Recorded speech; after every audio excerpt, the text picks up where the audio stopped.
This episode of Critical Hit is being brought to you by Mack Weldon. For 20% off your first order, visit MackWeldon.com and enter the promo code Critical Hit at checkout. Hi, everyone. Before we get into the game this week, let's check out an email from Claire. She says, I began listening to Critical Hit after I started learning to play D&D 5e in early 2017, and I'm looking forward to making my way through the rest of the archives. I don't know if you're still doing mailbags, since I'm only on episode 223 so far, but I had to write to blame you all for nearly crashing my car from laughing so hard I got the cramps. First, the gleeful peals of hilarity. Due to Ket rolling a nat 1 and begging to submit to the parasitic sword, followed by the awful series of blood-relenting puns, and then the awesome image of the fabled kitten and his padre, and finally all the repetitions of Wing Dang Doodle. I almost literally died laughing. But you all have been keeping me awake during my hour-long commute to and from work every day, so I can't be too mad. Plus, if all the soreness in my midsection is an indication, you may get the credit for my new six-pack abs. Nice. I also have a philosophical question, which is threefold. The more I play, the more I find that each player and each DM has a preference for certain classes or races, and some have real aversions to others. For example, my current DM hates rogues, while our former DM hates monks. What is a race or class that you personally dislike playing, and why? And does it bother you as a player if someone else in your party plays that race or class? And are there different ones that annoy you from a DM standpoint? Many thanks for all you do, even if the party has to bicker about every decision for a half hour before anything gets done. Sincerely, Claire. A half hour is a good day. All right, so that's a show let's just go around the table, starting with Brian. Is there a race or class that you personally dislike playing, and why? I don't know if there's one I really particularly dislike. Other than maybe just strikers that don't get like extra attacks, because I hate whiffing with those big damaging attacks. I would say I'm more annoyed by not so much race or classes that other people play at the table, but like, say, your chaotic neutral characters some people...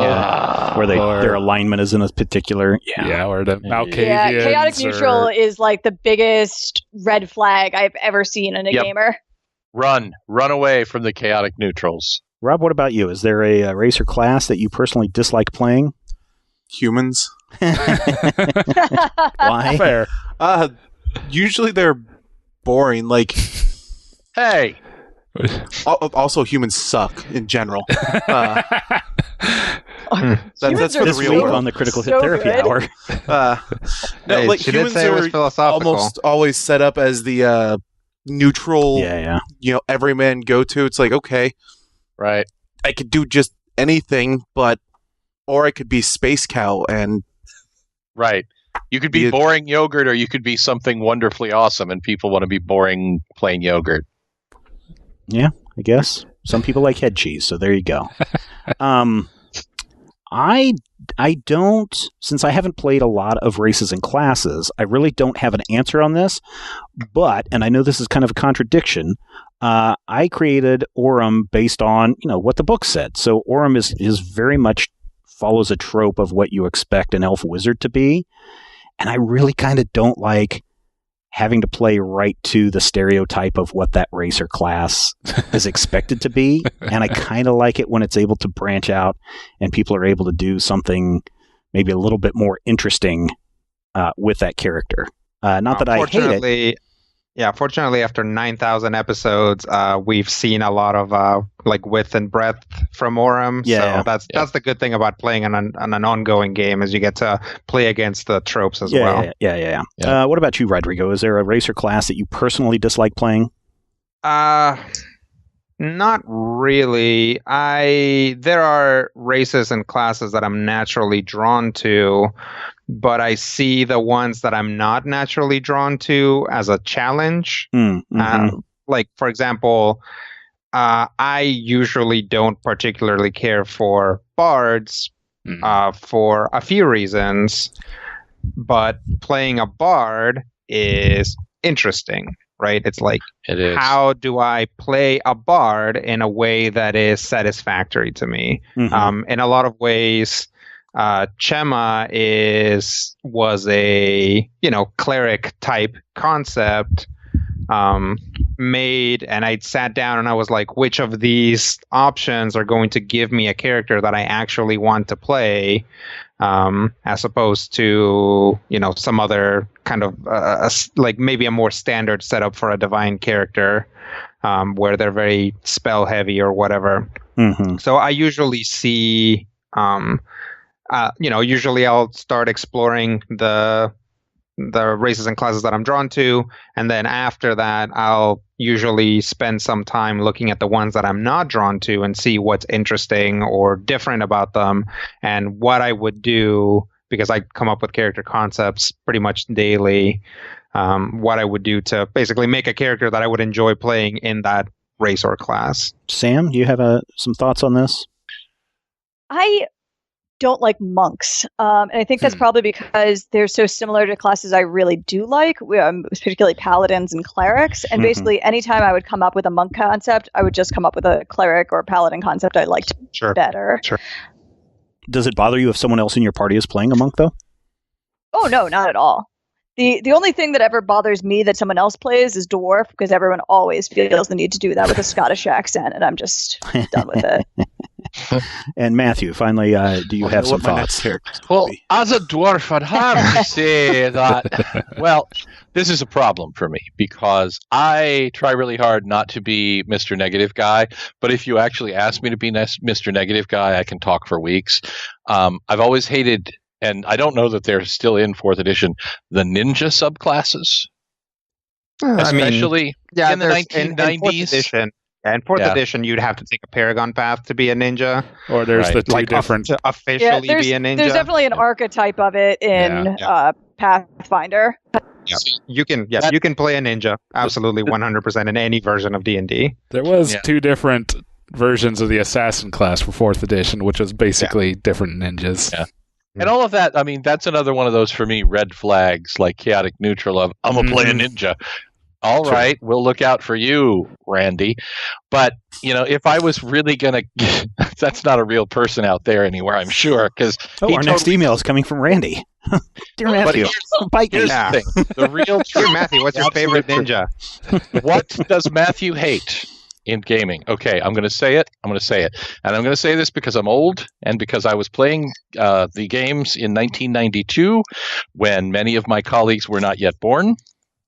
I hate, with a fiery passion, of 1,000 hot suns bordering upon hysterical pregnancy. I hate psionics in Dungeons and Dragons. Oh, I'm so against that. I love psionics. Psionics. Huge fan. Much. Oh, God, I hate psionics. We're going to fight now. You and me are going to fight, Nelson. We're just going to... That is interesting. I 100% know what strong opinions about psionics really kind of... And I don't mean this in any sort of negative way. They really date a person because... No, it's okay. You can call me old. You're old. Well, I mean, if you came up through second edition psionics were nuts. Yes. I mean, really, really nuts. Yes. To the point where there's no reason for anybody to not be psionic, and there's sort of no cap to the power level either. In later editions, when scions basically became a class where you had to take class levels and basically expend the same amount of resources that you would to be a wizard. They really just became point-based wizards and have been ever since, pretty much. Yeah, and what drew me to psionics is that the 3/5 psionic psychic warrior is basically everything I've always wanted to play, because I love the idea of a magic using fighter, and at the time there just wasn't anything that really was that functional for that.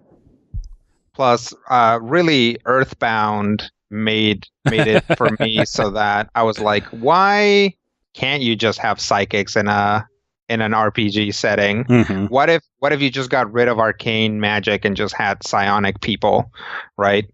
So it's like, that's a thing. Thematically speaking, it's not bad. That's basically what Jedi are. Psionics are kind of their own thing in each edition, and I definitely don't like I'm not gonna fight Matthew about how terrible psionics can be. If you would like to fight Matthew, podcast at majorspoilers.com. Thank you for that philosophical question, Claire. I'm sure we will hear more from our listeners on your email. This episode of Critical Hit is being brought to you by Mack Weldon. Mack Weldon was founded because they wanted more out of the basics and always questioned how something so essential could be such a pain in the rear end to buy. So Mack Weldon started from scratch and engineered their own fabrics and made sure that the design process was meticulous so you can count on the fit being the same each time. Mack Weldon is a premium men's essential brand that believes in smart design and premium fabrics. Now, I had a chance to check out some of the Mack Weldon products. I got a couple of pairs of underwear, some socks, and I got a really cool hat that I just love. When I go out walking in the morning, I put on a hat so that when the sun comes up, it's not hitting me right in the face. But the problem with wearing a hat is my head gets overheated so quickly. But this hat that I got is ventilated on the sides and the back. It feels like I'm not wearing a hat at all, yet my eyes are shaded from the sun. It's so cool. And what I liked best is it was so easy to find this product on the Mack Weldon website. In just a couple of clicks, I was able to find the products that I wanted. I was able to check out sizes and made sure that they matched up with me and then proceed to checkout. It was that easy. Mack Weldon will be the most comfortable underwear, socks, shirts, t-shirts, undershirts, hoodies, and sweatpants and more that you will ever wear. I'm wearing a pair of Mack Weldon socks right now. Oh, it's like walking on air. Seriously. And when I put on miles and miles and miles every day, having a pair of these Mack Weldon socks makes walking so comfortable. Mack Weldon even has a line of silver underwear and shirts that are naturally antimicrobial, which means they get rid of the stinky parts. Mack Weldon wants you to be comfortable too, so if you don't like your first pair, you can keep it, and they will still refund you, no questions asked. Not only does Mack Weldon's underwear, socks, shirts look good, they perform well too. As I said, I've been working out with the socks, the underwear, the hat. It just feels good. That's all I can say. I like these products from Mack Weldon. You can check out Mack Weldon yourself by going to mackweldon.com, MackWeldon. Look and see what they have. Throw some things in your shopping cart. And as a special offer for you, you can get 20% off your first order when you visit mackweldon.com and enter the promo code CriticalHit at checkout. That's mackweldon.com. Enter the code CriticalHit at checkout for 20% off your first order. Slip on a pair of the socks, put on a hat, or one of these hoodies, and see how good Mack Weldon is. Thanks, Mack Weldon, for sponsoring this episode of Critical Hit.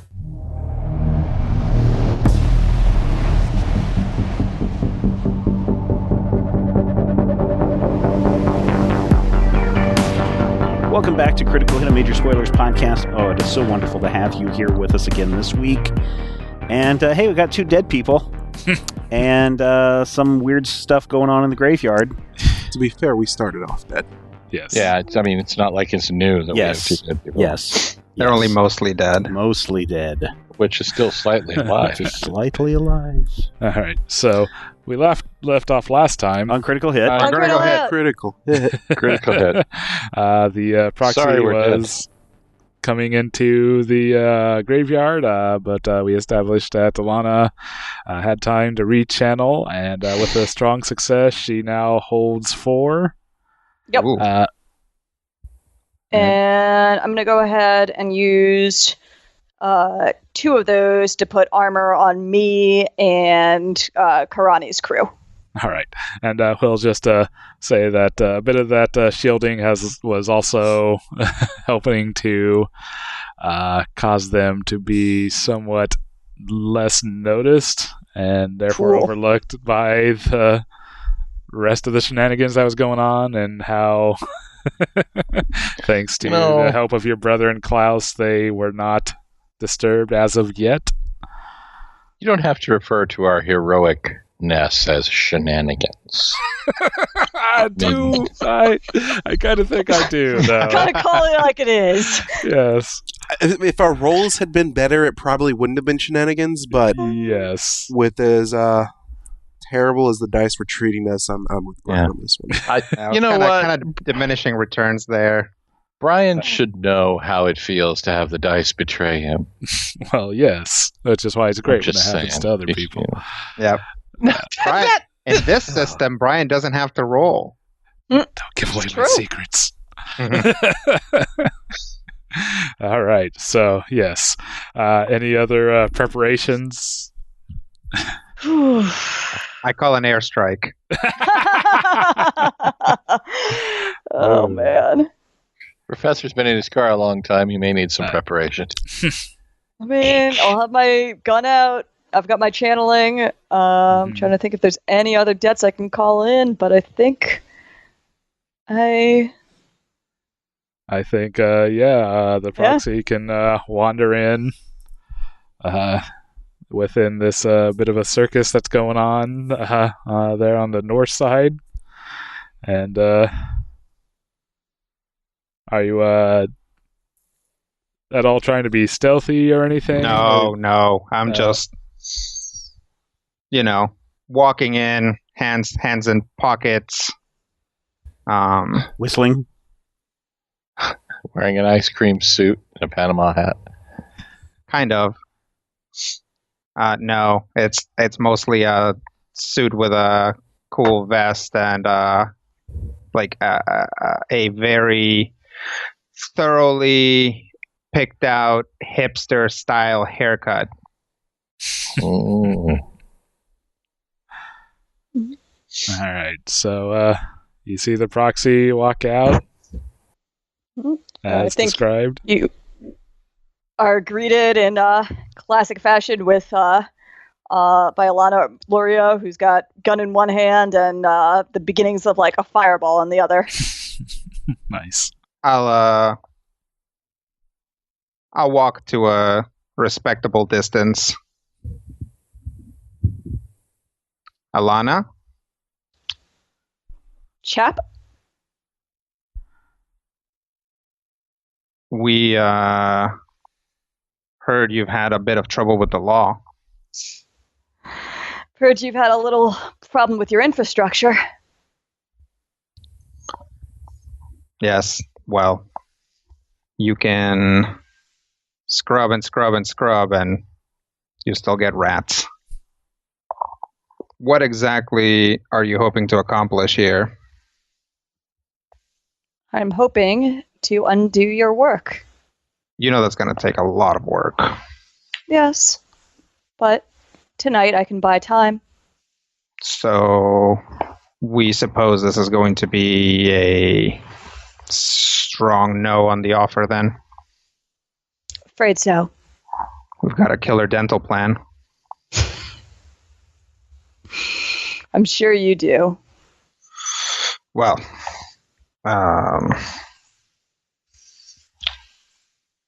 these men and women are causing a lot of problems for me right now. Would you like to clear them, or should I? No, I don't think so. I think you'll leave, or we'll fight. Well, we were hoping it wouldn't come to that. So was I, but look, you could leave. You could rebuild. You've done it before. You could find another city. I don't know that I'll find you. You know, if somehow that did end up happening, I would hope you would. If you fight me here, the commotion you made with the police out there, it'll spill in. They'll see what you are. They will see some known cultist dealing with a monster. There is no way that this ends well for you unless you take my deal. And you must be very concerned about what I'm doing here if you showed up in person. We are. Like I said, very impressed with your mounting resume. Shall we? Let us shall. Okay. And I will unleash. All right, I'll let you roll that. Cool. I am using the dark arts, so I'm unleashing with psychic energies using my spirit. I succeed strongly. Ouch. All right, so with an unleash, on a hit, you inflict harm, and you can choose to inflict terrible harm or take something from them. Ooh, that's a good question. I don't even know what I would take from him at this point. No, my cool glasses. Yeah, I think it's going to be terrible harm. Ooh. And how does that look? So basically, the little flickers of flame that had been building in her hand just arc out. And it's fire because it's dark magic, just a little bit tinged with blackness, and is effectively an elementalism attack. So, it is 2. Yeah, I am unleashing with my magic as a weapon, which will do 3 harm in a close area to him. 3 harm before the... Yeah, before the... All right, so that'd be harm. 4 harm coming in. Okay, I got 1 armor, so I'll reduce that to 3. All right. Well, you get pretty well scorched by her magic. You wish to respond? Well, enter my demonic form. All right. So I will roll with blood. Roll with blood. Partial success. Okay. On a 9, I choose 1. So I will...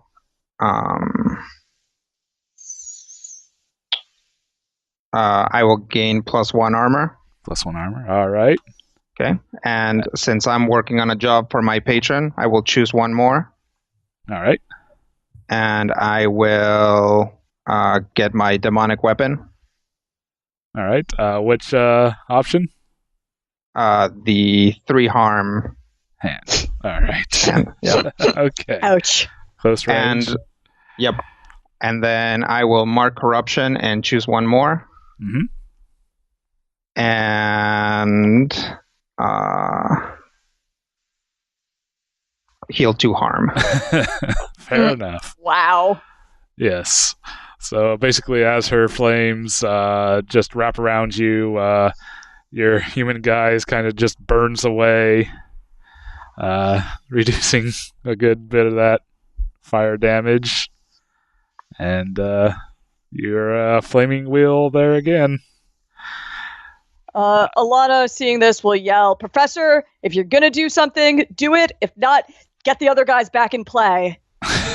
The door to the Chevy kicks open. An old man comes out with a pair of shears. Now, I have a question. Uh-huh. When I unleash, how much damage does an unleash do?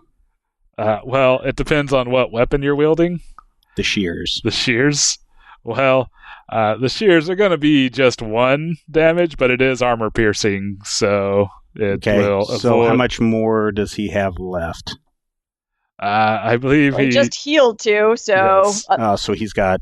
should have 4 damage. more. Yeah. Oh, he has 4 more damage? Yes. Yeah, he took 3 from Alana's attack. So unless he still had harm from something previously, which is very unlikely. Yeah, I don't... he healed 2. How often so can he's you only use got your 1. scholar moves? Well, Okay. I pull a chalice out of my bag. Uh-huh. I point it at the demon. Mm-hmm. Old Scratch, it's time for you to go. And I unleash with wielding the arcane. Oh. When you unleash to invoking an arcane item or relic, you may choose to treat your roll as a 10+ without rolling. The item is permanently and obviously damaged or consumed by this process. Wow. Wow. I like it.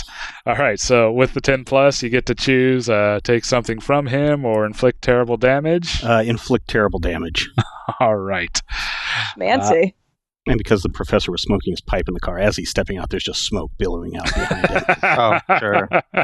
And his theme music plays. Didn't see what happened. What's his theme music? Right now, he happened to be turned to 70s on 7, and they were playing...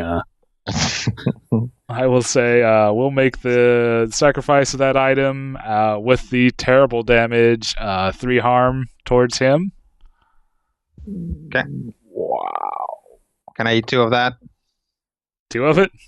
Yeah. Okay. I have 1 armor, and then my demonic form, I picked an additional point of armor. You have 1 automatically, then yes. Yep. Although I thought you said the shears were armor piercing. no, I used the chalice first. Got it. He hasn't used the Fair shears. enough. Yet. Yeah, stabbing with the shears would just be an armor piercing, 1 harm, basically a knife. Mm-hmm.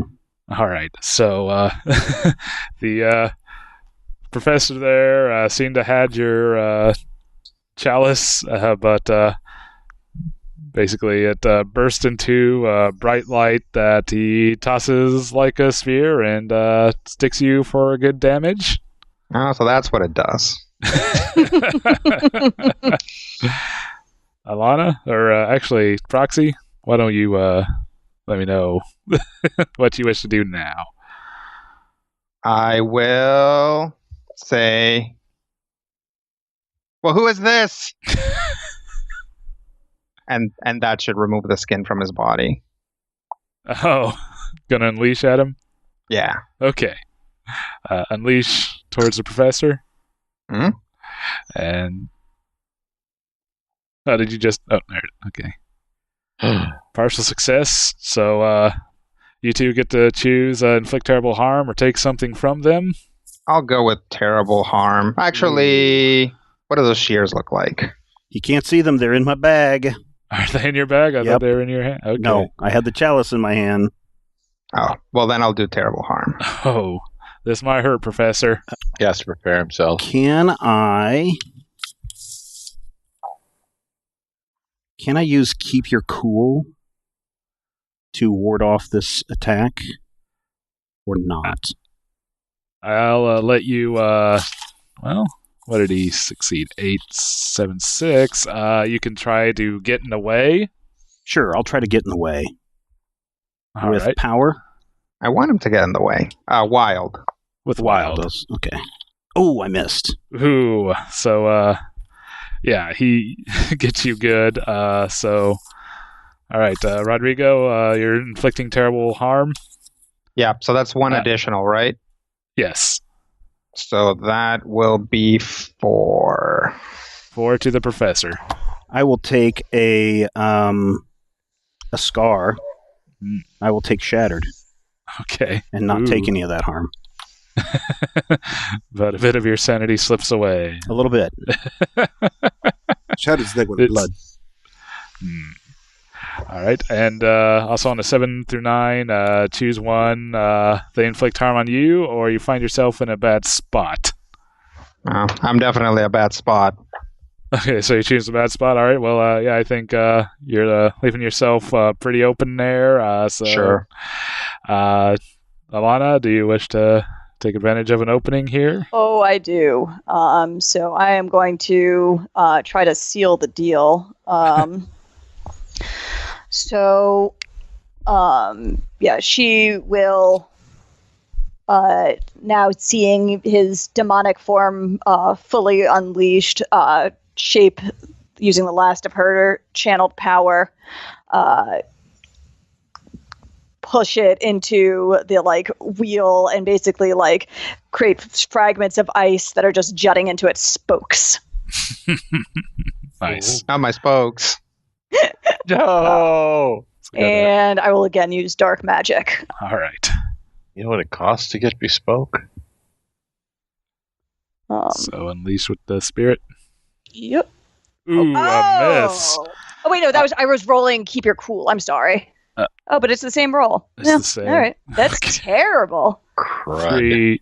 But you got a 0 mod on spirit? That's not the roll. 3 the 3 minus... is the mod.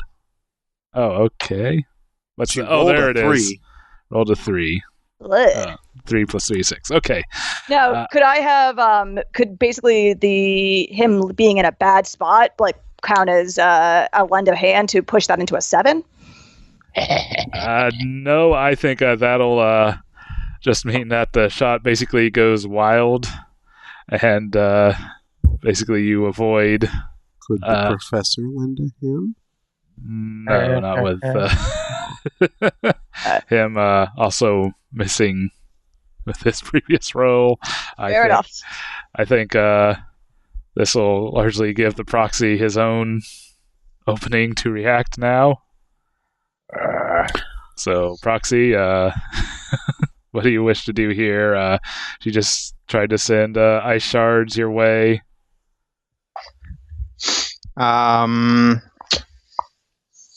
I will, I guess, try to eat the professor. He's super missed. All right. Unleash upon him further. Yeah. Ooh! Crap. Wow. 12. So, yes. Do you wish to inflict terrible harm or take something from him? Yeah, I'll just... actually, I'll take his little bag.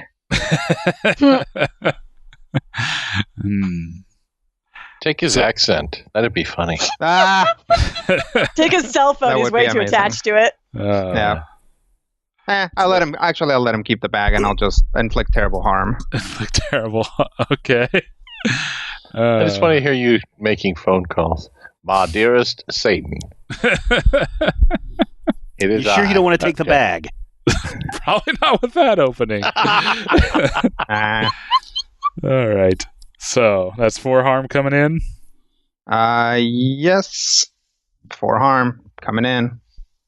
Ugh. All right. I will take a scar and take a disfigurement. Yes. Oh. Well, Ouch. your This is skin not a good bubbles fight and for the cracks professor. and All right. Ugh. Just. So, can I get a word in? all right. The proxy will say, "We don't know what you have in this fight, but it's not worth it." Maybe to you, demon, but to me it's worth everything. Apparently. I reach into my bag Da-da-da! and I pull out Da-da-da! a spoon of poison detection. And I unleash once more with the arcane at a 10 plus, burning the power of this thing out completely. That's why you picked up that item. It's like you will be fuel for a vicious attack later.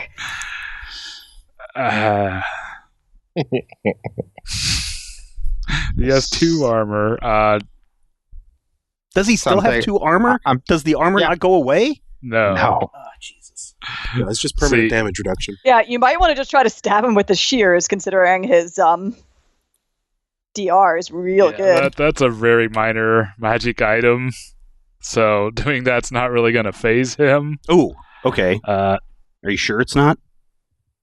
yeah, I mean, I'm going to say it's seems not. unlikely unless It's you roll even with the extremely terrible well. harm. Well, he automatically rolls a 10 according Oh, to sure, Yeah, his automatically stealth, roll a but 10. at the cost of destroying the But item. the thing is, I mean, Uh, it's not going to, I mean, so it'll 1 damage will get through. No damage will get through if I use the shears. well, No, the the shears. shears- Piercing. Yeah, exactly. The shears will ignore the armor. Will the device activate? Will the shears activate, or will they burn out? They won't burn out. It'll. Now, here's my question. If he tries to use the shears, is he going to have to unleash with blood? No, because the unleash, it's a 10 plus without rolling. Well, that's if you Right. destroy. That'll destroy. That's the if you shears. destroy the item. Yeah. Can he destroy the item to power an attack with a different item? No. It'd just be. That would be the attack. Yeah, it's when you unleash by invoking an arcane item or relic. You may choose to treat your roll as 10 plus. The item is permanently and obviously damaged to consumed by this process. But how much damage will it do? The shears? Will it take him down? I don't know if it'll take him down, but it'll be significant power that you're burning. I mean, you could stab him with the shears and also damage the shears, because you might be able... I mean, you might not get all the good life essence. My blood is now -2. Oh.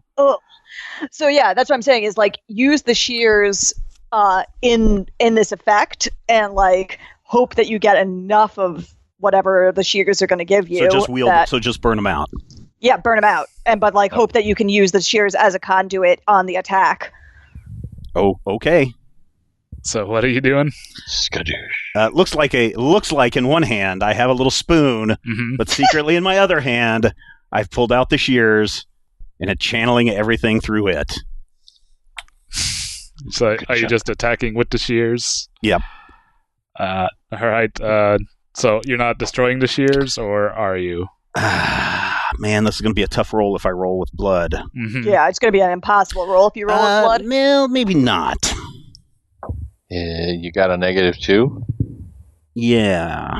And you're rolling what? He could roll double sixes, and that would be a 10. full-on success. He could. Yes, sure. He could. He could do a lot of two things. Combatants are down in the street. Yes, okay, that's why. Think about it this way.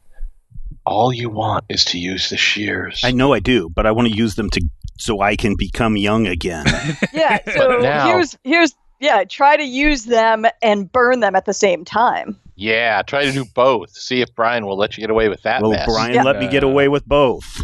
No, you can either attack or destroy blast. How well, does then the here's youth the thing question: work? Your Does the youth thing work immediately, or the world? Yeah, I know. That's the thing the professor is weighing here. Oh. I will also put forth another suggestion, which is that if you save the world, there is a vampire you're friends with. Yeah, but old bodies are not as fun as young bodies. That's been an option for a while. Yeah. Old bodies are not as fun as young bodies. You know what? Do it. I've got one more trick up my sleeve. Okay. That if this fails to kill him, that I will have to pull out. I will have to pull out. All right. So I'm going to go ahead and sacrifice this weapon. All right. For a guaranteed, Flamostat. Yeah, guaranteed wield the arcane. Just burn this thing out as hard as I can. All right. If you're destroying the shears, that's going to be 5 harm. And if this acts as a 10+, do you wish to inflict terrible harm? I wish to inflict terrible harm. So that'd steal something from him. 5 harm is insta-gibbed since it's piercing. Steal his power! Like if it's inflicting 5 harm just flat, right? Yes. But he's got 2 armor. It's piercing. It goes through the armor. It ignores the armor completely. I will say that, yes. Also, he's already got 2 damage marked on him. Take his but he'll be dead. He's going to take a scar, just like you have the last 2 times he smacked you around. Well, what powers does he have? What items does he have? Yeah. I have no idea. Cool shades? I don't know, man. Cool shades aren't going to do anything. Rock and roll, Dungeons and Dragons. You can think a bit more abstractly. Yeah, you can take this place from him or his plan. You can cause something that will disrupt the ley lines, maybe, or there you go. Yeah, or fortify the ley lines. Yeah, no, I don't think we want to fortify the ley lines. We want these ley lines disrupted. And what you found out at the Soul was that those lines were being converged, and just simple things like destroying that park or the park being built was moving the ley lines. Mm-hmm. So we're going to send out, when this thing goes, it's going to take from this demon thing, all of the work that he has done in the city is going to die and corrupt itself, thus breaking the ley line and shifting them out of phase. I think that seems like a big ass. This is a big, powerful, all-consuming weapon. Okay. It kind of is. The ley lines ignite a gas main. And the explosions. The ley lines ignite a printer. Like, how can I turn this into a fire opportunity? Everything is an opportunity for fire if you're creative enough. I think I'll allow this to the point where basically this burst of energy will provide enough juice to basically finish the ritual that Karani and the group are performing at this time. Which will then indict a gas main. No. Basically, it won't take away all of his work. I mean, he can basically start fresh, and like with another month's work, he'd be able to actually finish this plan, but it would be a significant step, a drawback, where there's no immediate danger from the ley line might energy. be dead too. Yes. So on my last attack, I filled up my corruption track, which gives me another corruption move. Okay. Which well, I would. When you say the last attack, because I believe with the corruption move you've been using, you just spend a 1 corruption for the scene to then be able to cast with soul. That's not how I read it. No, it's Mark corruption. It doesn't say anything about scene based. It's just every time you use it, you do that. Well, I was looking as far at as I know. book here. When you unleash with magic or psychic energies, mark corruption to roll with spirit instead of blood. Oh, if it says the book that it's just one when per you unleash scene. an attack with magic or psychic energies, mark corruption to roll with spirit instead of blood for the rest of the scene. All right, never mind then. That was my I had a cool idea, but well, because if I could take another corruption move, I was going to take warding and then ward the place. All right. Well, that could be an option, but anyways. But I'm happy with this outcome. Dark and powerful offering you a deal right in front of you. Yeah, but I have to take it. You don't have to honor it. So you do but the ritual is complete? Yep. Yeah, Ritual is complete. What's happening now? Basically, he is taking your progress from you at this time. So your plans aren't completely foiled, but they are significantly pulled back. Okay, and this happens because he uses the shears and channels through to burn them? Yeah, and take something from you. And so the shears, what do they do? What's their deal? Well, the deal was that they were a conduit for basically life and youth, and eternity and youth. Yeah, eternal youth as long as. But they're gone now. Yeah, Professor gave up his youth and, to try to save the world. And their energy completed the spell that Karani was trying to do to disrupt the I don't know that he did. No? No. Brian, step into the left channel with me. Well, 5 damage. Sure. Okay. So 5 damage would destroy me unless I take a scar. But somebody did just open up a conduit, right? Yes. I'm going to say that destroys me. That destroys you? Okay. Yes. With the additional thing that the professor actually does become young and beautiful. Oh no! With you inside him? Oh, one would hope. but we'll leave that open. Oh my god! Yes, I hate you so much. There's a huge flash of light, basically a column of light, shoots up into the sky and envelops the area. Various restless spirits relax and kind of fade into the ground. The police who have been staring in awe at this firefight are blinded momentarily. Krani kind of runs up and says, "We should probably run now." Oh yeah. Ian rolls over to body bag and goes, "Where's the body right now?" Are we in body bags at this point? Yes. Okay. So I think two you can body get one bags out get of up one and pretty start to easily. run there, away. Rob. Hop, hop, hop, hop. I think you can get out of one pretty easily. Oh though, yeah, no, Rob. both of us It's the body bag get out of potato it, sack just race. no problem. Hey, I love this game. This So, is the stealth portion of the game. You guys crawl like worms, and then when somebody looks, you're supposed to like go down. So I got Otherwise, my the wish. whistle is blown. Yeah. Otherwise, the whistle is blown, and the level No. starts over. That only works with cardboard boxes. So yes, you all are able to get Run. away from the scene of the crime or the scene. Okay, I think it's time for the professor to leave. Here is a very young, 20-something man with dark, slick hair. He's takes his glasses off and tosses them aside. He's wearing some old man clothes, which looks a little out of character, but he picks up his satchel. He gets in his car, drives off into the sunrise. The phone rings. Hmm. We're listening.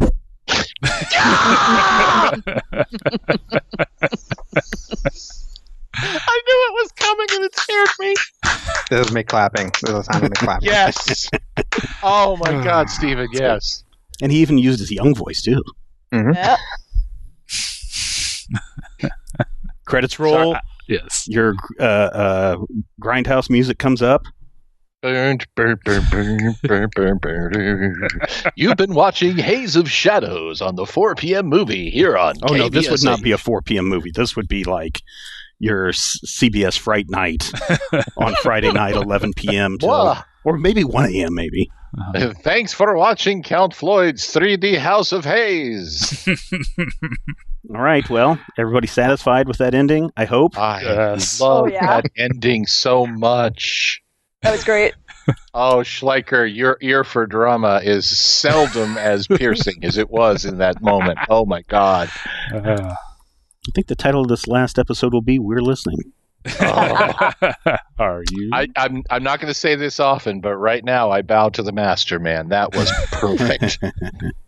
Man, All right. I was totally prepared to die myself and then end move curse the proxy if it came to it. Yeah, I was hoping to I get was going to light more things on at least fire, one person's but- end move here. So I've got a question Yes. in this because maybe I wasn't looking at these corruption moves correctly. So I have to fill up a corruption track before I take a corruption move, That's correct. right? Mhm. So how do you use a corruption then? Because that's not something that I was able to do. I just take a corruption, and what does that do for my character? Well, you can As you become let it out. corrupted, Yeah, you are able to get the corruption moves.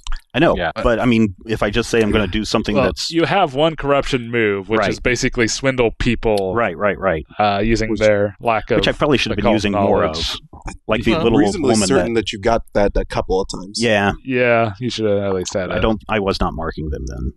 But like the corruption Because I was really I- hoping as the last thing that I could have done to pull out of my pocket if everything went to heck was interested parties.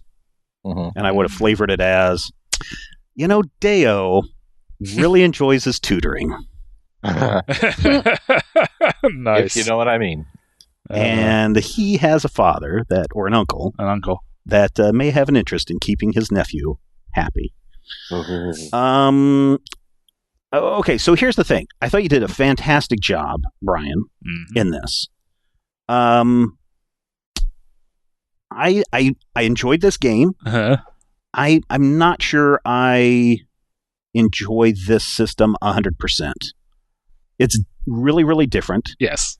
And I may be saying that only because in the way that this game moved, there was a lot of everybody's on their own doing their own thing. Yes. Yeah. And that kind of made it feel weird to me. Yeah, that is a bit weird. That's also was one of the major deciding factors in deciding to run this game because when I run games, I do like to bring things that are far less traditional, just to Spice it up. spice it Yeah, up yeah, to sure. expose a wider spectrum yeah. of RPG gaming.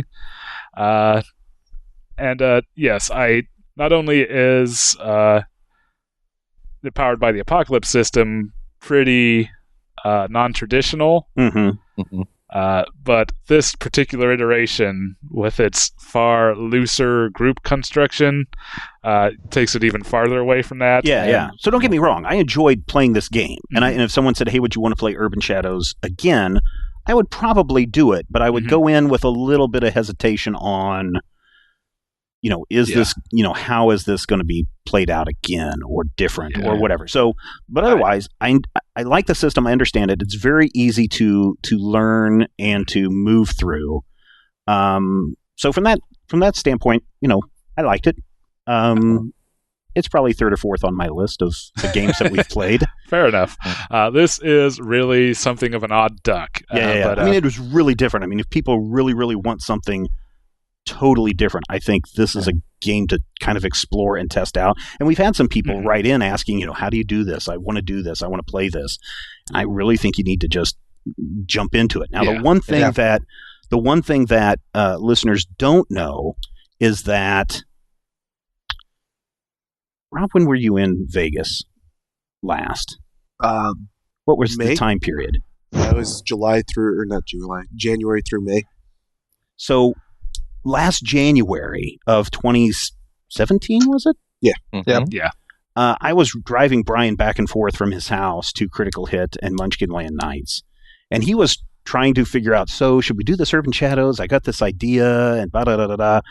And it was literally 11 months later before we were able to play this game. So you've been thinking about this game for a long time. Yes. And I think you did a fantastic job of setting everything up.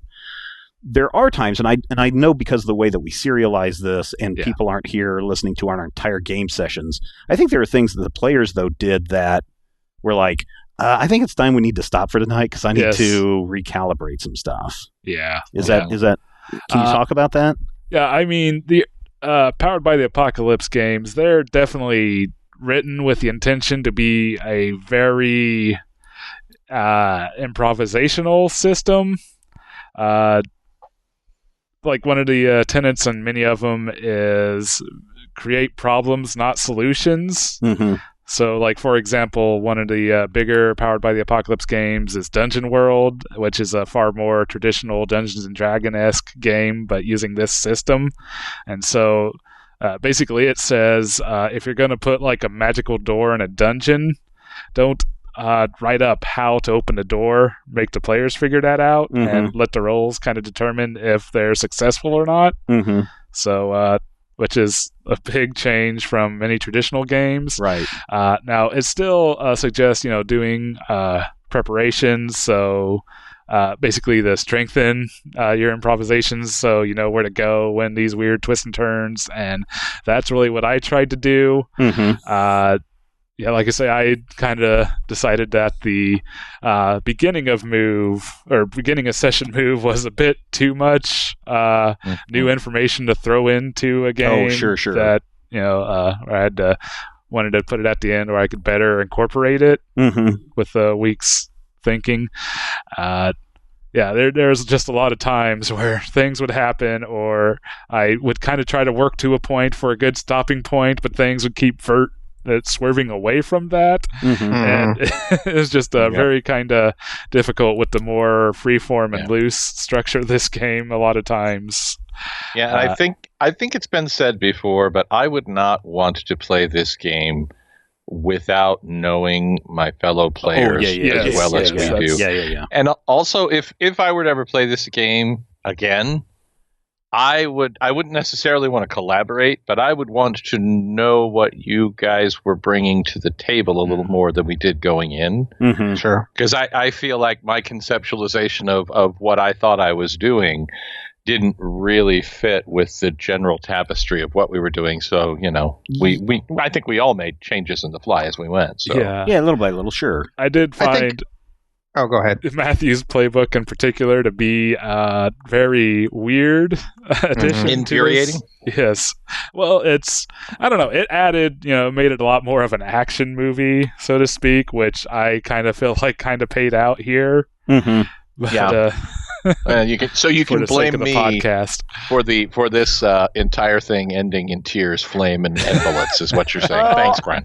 I don't think it's entirely your fault. No. But I think we all kind of brought it here together. Yes. oh man. I'm putting most of the blame on Matthew. Well, here's the other thing that a lot of people have also commented on is this is the first game that they've encountered where it's not players against NPCs. Yeah. You actually put players against players in this case. And I don't know if that's what you intended, but it's certainly a different way to approach this game that surprised me because someone's going to win and someone's going to lose when you do that. And sometimes that can take away some of the fun. It potentially can, yes. I don't know if I necessarily put players versus players. Well, you sent me to go disrupt Rodrigo's meeting, at which point I realized what Rodrigo was doing was horrible. Can I just say that from the perspective of the old guy in the room, Brian didn't set that up, Rodrigo did. Brian engaged what Rodrigo was doing and let that happen. But Rodrigo can tell me whether or not I'm right on this. I think Rodrigo set himself up for that to be the thing, because that was, I think, the real defining moment for me is when he's like, "Oh yeah, I'm totally evil, you guys." So here's how things went, if I recall correctly. Brian said, "We're playing Urban Shadows. Here are the playbooks." I looked through and I was like, I want to play the Tainted. And Brian's like, okay, what's your deal? And so I told him my deal, which is, you guys are all aware of it now. And he's like, oh, wow, that's horrifying. I think you're setting yourself up to be the main antagonist of this thing. And I'm like, okay. Pretty much. Rodrigo seemed to be, wanting to play the Tainted and go fully into the skid of being the pawn of evil and not have the conflicted nature that's kind of written into the playbook. Written into it. Yep. Yeah. So I just wanted to establish a definitively evil situation and see how the players responded. Yeah, no, that's fair. It's just one of those things. Like, it was. This has been an incredibly stressful few weeks for me, and I'm very eager to get back into the main game because, first I was running, and that was really stressful, and then I was in a battle of wills against Rodrigo, and that was extremely stressful. So I'm good. I'm looking forward to just stabbing things and making fun of Matthew for a while. Hey, we didn't stop making fun of Matthew. Hey. In fact, I predict we'll be making even more fun of Matthew. At this point, I had to worry. It's well, if I make fun of Matthew too much, will he sell me out to Rodrigo? Well. Brian, good question. Like Steven was talking about, once I got back, I take Brian home most critical hit nights anyways, and we had discussed. One, I basically did the exact opposite of what Brian expected me to do every time he put a major decision in my path. Yep. Every single time. Oh, yeah. I just remember when Brian first brought it up, and he's like, oh, yeah, I'm thinking of setting this in Haze, and there's going to be all these things, and he was explaining Urban Shadows, and I was like, oh, well, so what are some of the characters that you play? And he's listing them off. There's Scholar. I'm like, yeah, that's what I'm going to play. So, I mean, it's locked in for me a long time ago that's a character that I wanted to play. I was probably, I guess I wasn't the last one to choose a playbook, but Matthew and I kind of chose ours within a day of each other. Powered by the Apocalypse games can be a little tricky because even though they present these playbooks in a very archetypical way, they really do have their own built-in story that it's pushing towards. So even though if the archetype sounds good, you kind of want to, I would suggest for any players, read through it, see if that story that they got built into it fits what the archetype you're wanting to do. If not, there's probably another playbook that even though the title doesn't quite match what you want to be, the story probably does better. Yeah. This game is just very interesting. I'm definitely, I don't know if I'm going to be doing too much more Urban Shadows, but I'd be at least willing to try a few more Powered by the Apocalypse systems. Yeah, that seems like a really interesting system from the things that I've read, and a couple of the other game systems that I've read look kind of interesting from that aspect. I liked Urban Shadows. I do feel that it probably would suit better for a smaller group. Yeah. Like how small? Because maxed out at three or four. Three or four. Okay. Sure. Yeah. Just because. Another thing that I found interesting about this is because it was so, in some ways, PvP and in some ways very solo-minded. Like if this was a game that I was playing not on a podcast, I feel like there'd be a lot of solo sessions or like one or two player sessions. Or this is actually a pretty good like play-by-post type of game. Yeah, for sure. Yeah. Or a game where except you'd have to like decide what a session is. Yeah. Right. Yeah. I mean, the core rulebook presents the idea of love letters, which is kind of like introducing a play-by-post structure in between sessions to kind of. My dearest GM. Yeah, pretty much exactly that. They kind of use that kind of phrasing and. Yeah. So, Sam, what did you think of this game? What did you like and not like about Urban Shadows? Not necessarily the game that, or maybe the game that Brian presented. What were some of the likes and dislikes about this game and system and everything? Well, I thought I'd like Wizard, and I really did. I just thought it was a very versatile class. I thought having a bunch of spells was really neat. I honestly found the game a little amorphous for my taste. I'm a pretty big on crunch gamer, and a lot of times it was like very unclear kind of what the boundaries of your success and failures really meant, and it seemed in some ways a little bit limiting. And it did also feel like the very small kind of dice pools and mods we were working with resulted in a lot of swinginess, where people would have like lots of misses in a row or a lot of partial successes that don't really do anything.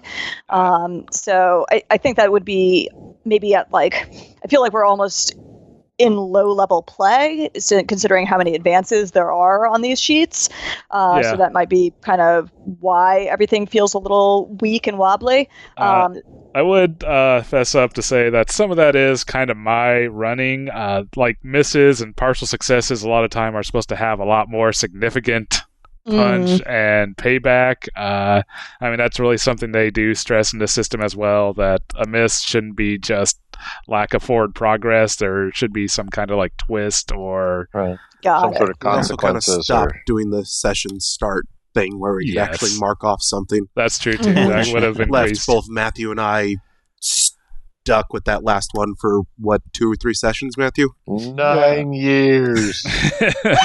Well, I just but I absolutely understand why you did that, because otherwise It makes the story more interesting.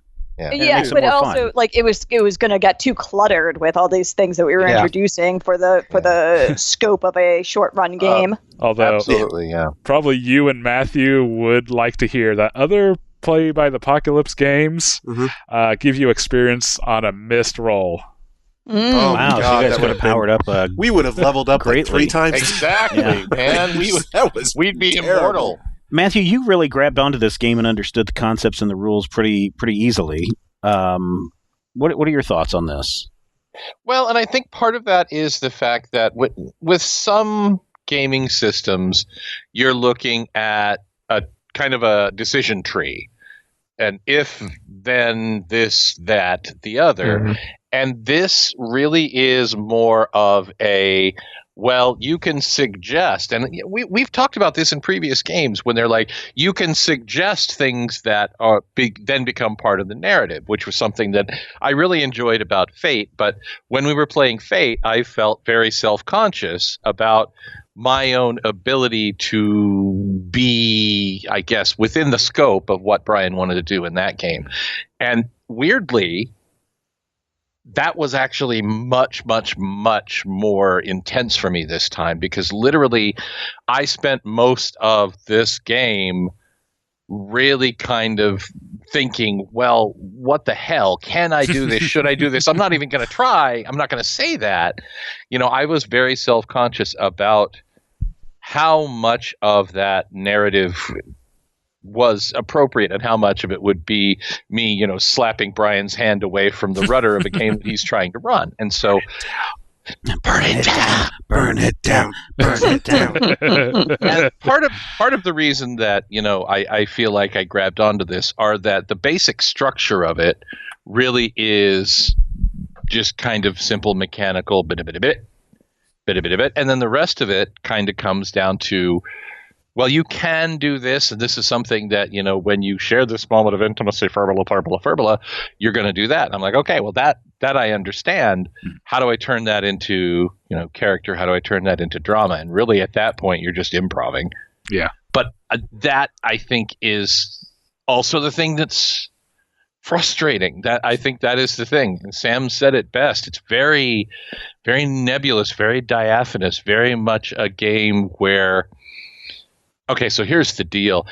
I'm in real life many times just an ineffectual middle management suck-up who never really knows what's going on.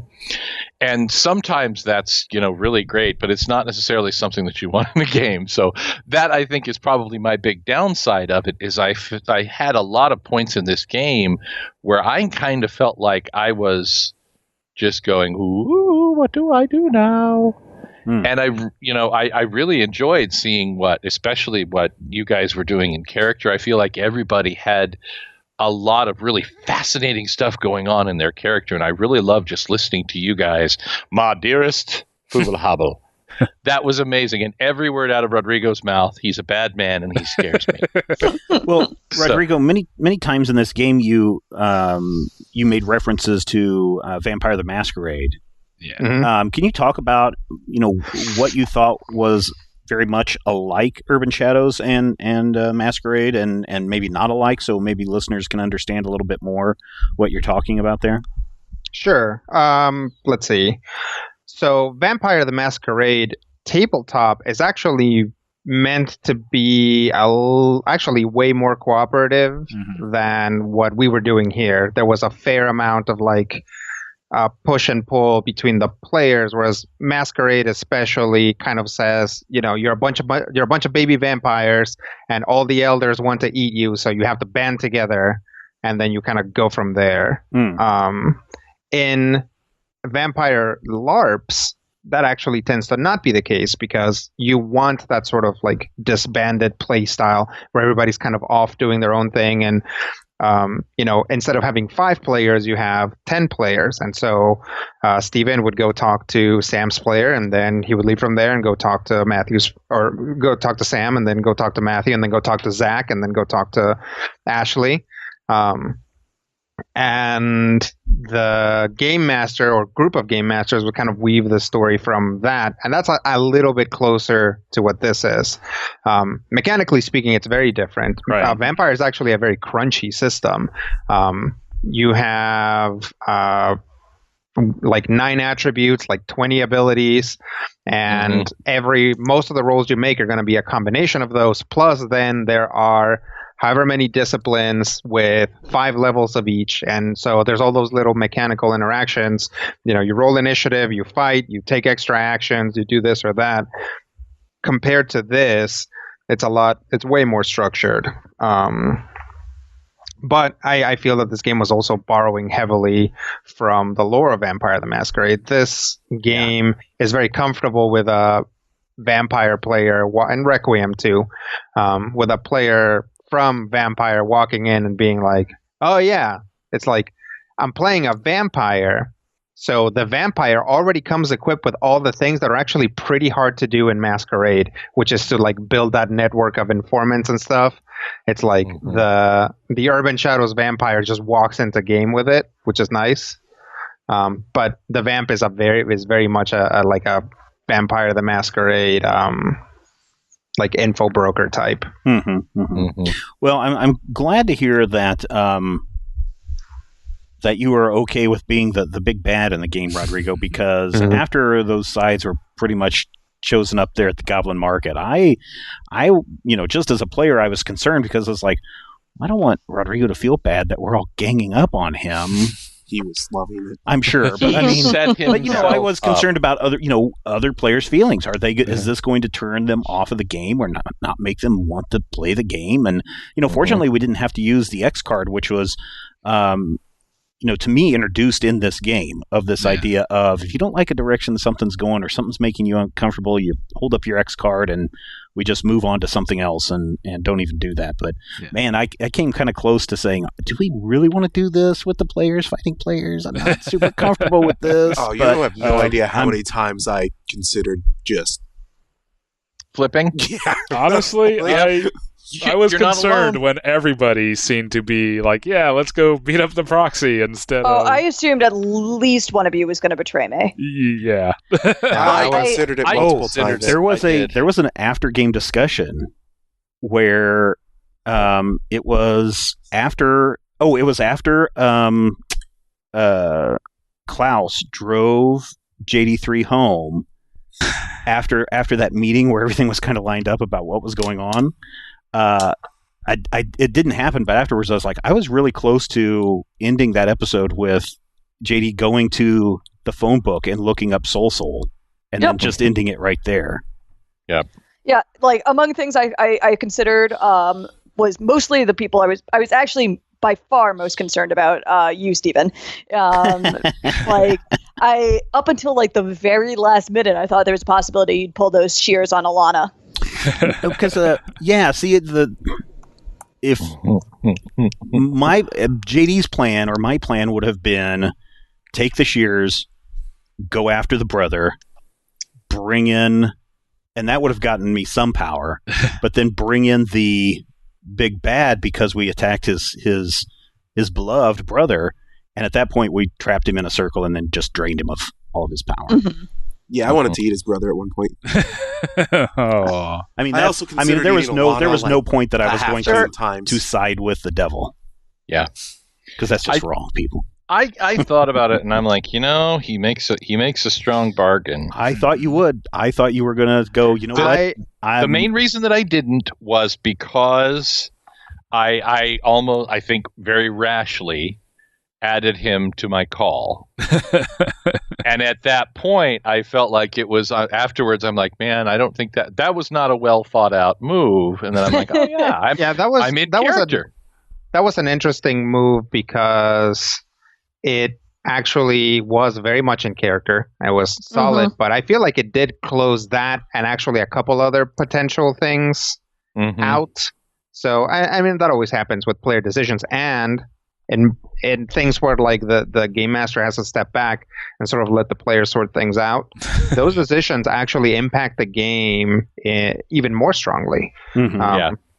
When you talk about, Stephen, this idea that it's going to be players messing with other players and are people going to feel bad, that actually puts the game master in a very crucial role because they have to arbitrate that. And whereas if the game master puts a dragon in front of you and then says, oh, the dragon has this thing where he heals 20 points of damage all the time and it kills all the players, and the players are like, phooey, stupid dragon, right, Brian, why'd you run that, right? Yes. But if the game master doesn't arbitrate something fairly, it's actually worse, right? You feel cheated, because here's another person who should be getting the exact same deal as you, but for whatever reason the game master sided with them, or they didn't allow you to fully express what you wanted to do, or whatever. So it's actually it actually